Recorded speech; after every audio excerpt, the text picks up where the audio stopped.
Last time on Shadow Piece, Moria showed Kaido the full power of his abilities, turning the favor of the battle once again. It is unclear who would win between the Beast Emperor and the Shadow Emperor if both started at full health now, but maybe we will see that in the future. Both sides have grown significantly, however Moria's developments can only be called hellish. His strength and abilities increased from just below Yonko level to being able to keep up with probably one of the strongest active fighters. Back on the performance floor, he also received his scissor swords from Brook and has announced a never before seen technique to kill Kaido. Still new to his powers as a mythical Zoan, Moria lets out wave after wave of dread, leaving some of the weaker samurai cowering on the ground in fear. However, the stronger combatants stand their ground, and two of them have completely different reactions to everybody else. Hyogoro of the Flower stares at Moria's ever-changing appearance in awe. This is a creature he knows all too well, a deity the people of Wano kept on praying to all these years, the death goddess Hisanashi. Their prayers have been heard. If the good gods won't come to their help, more and more people will start to believe in neutral and bad gods, and in this very moment, Hyogoro recognizes Moria as the god they have waited for.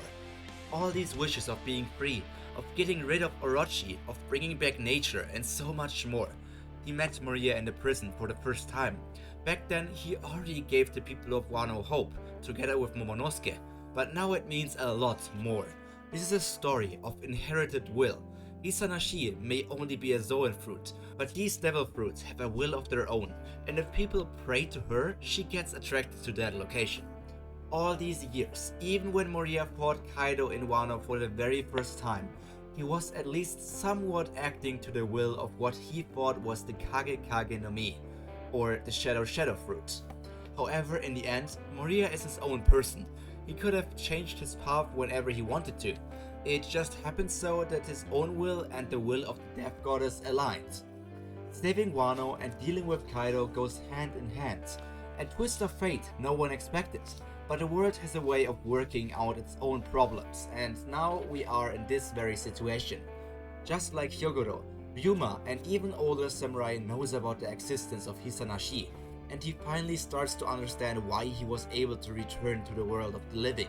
There was one thing in the world Ryuma never slayed in his life: an actual god. While the people called him the Sword God, and the Lunarians were also known as gods themselves, none of them are actual beings from above. If gods exist and how they fit into the world, even the greatest samurai doesn't know. Maybe there aren't even actual gods or an actual answer to all of these questions. But that's enough about religion. Let us return to the story. Moria spins his scissors around with his hand, laughing while his face remains in the grimace of the Death Goddess. Kaido stands tall in his hybrid form, still covered in the insanely hot dragon flames. Both of them know that their next exchange will be the last, and the fate of all the people around them depends on this exact situation.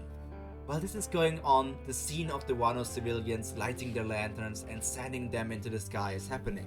Their wishes haven't changed from the manga, so if you want to read them, go over to the official series. It was a real emotional and beautiful scene.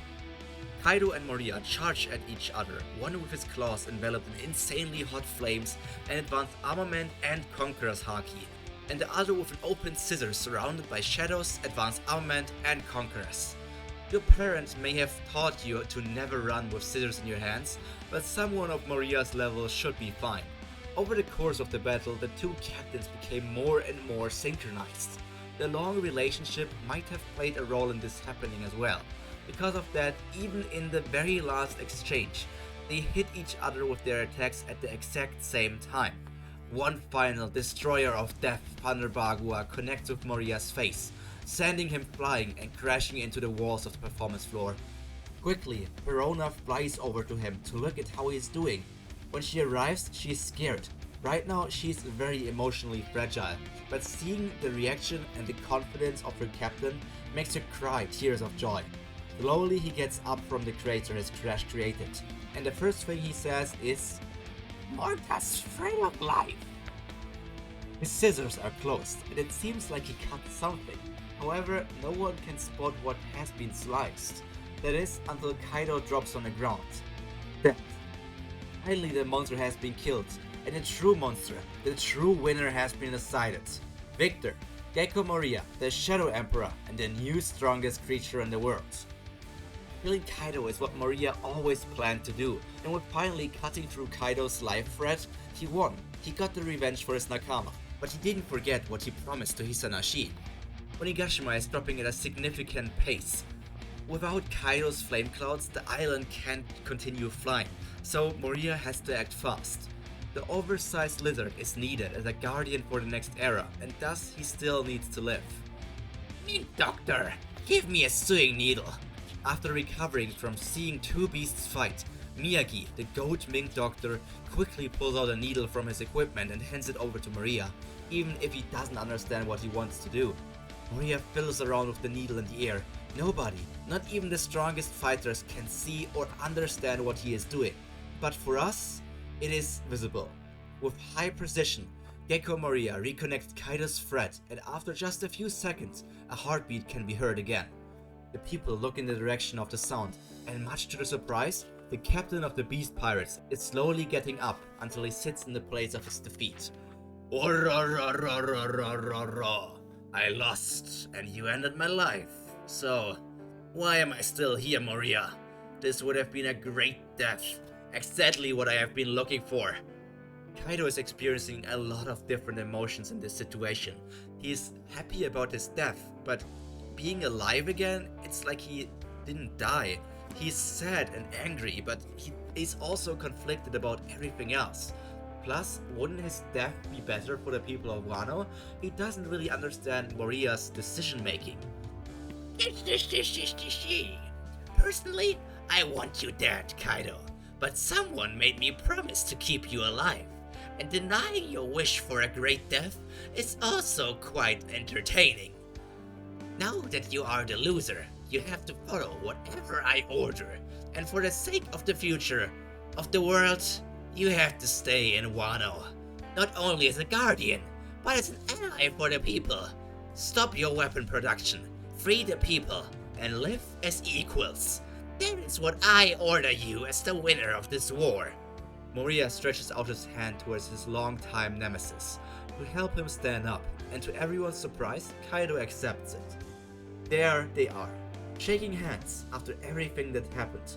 A new future of Wano is about to begin, but the borders will remain closed. Not like I have much of a choice. My honor shouldn't be staying much more than working together with that Kurozumi scum. My great death is yet to come, and this Peach Dragon, well, he might be fun to train. The war is over. Onigashima is slowly flying back in the ocean, and one after the other, the samurai are preparing to return to their people.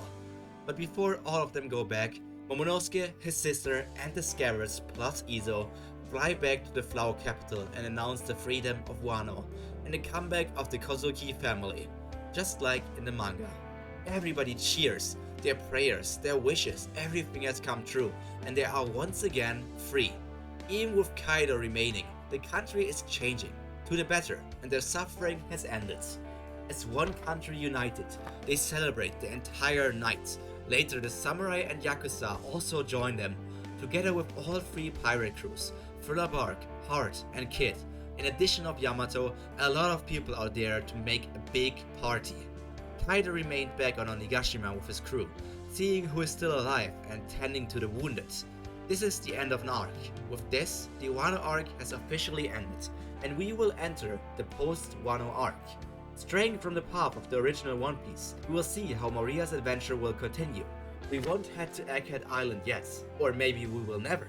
That is for you to find out in the future, but for now, that's all from me for today. If you enjoyed the video, consider clicking on the like and subscribe button. The Shadow Piece story will continue for a lot longer, I can tell you that much. And all that's left for me to say is stay happy, stay healthy, and most importantly, stay cultured. This has been Pyro Prima, and we will see each other again in the next video. Take care, bye!